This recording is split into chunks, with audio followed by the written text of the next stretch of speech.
In today's video, I'm going to teach you how to invite users to a project in Asana. If you find this useful, consider subscribing and liking the video. Asana is a fantastic tool for project management, and collaborating with your team just got easier. So let's dive into how to invite others to your project.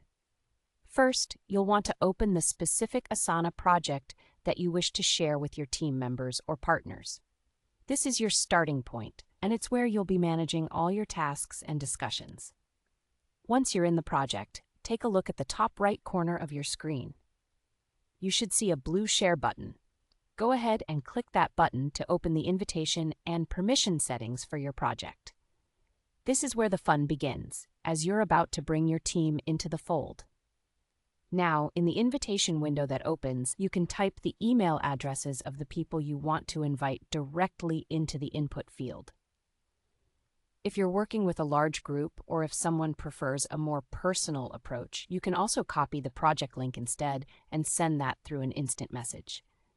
This way, your teammates can access the project easily, no matter how you prefer to communicate. A quick note here. If any of your collaborators don't already have an Asana account, remind them that they'll need to create one to join the project. It's a straightforward process and only takes a few moments. Next up, you'll want to select the appropriate permission level for each user. These permission levels include editor, viewer, and commenter. It's important to assign the right level of access based on what each person needs. If you have team members who are going to be actively making changes or updates to the project, you should assign them the editor role. This gives them full access to edit tasks, manage timelines, and collaborate effectively.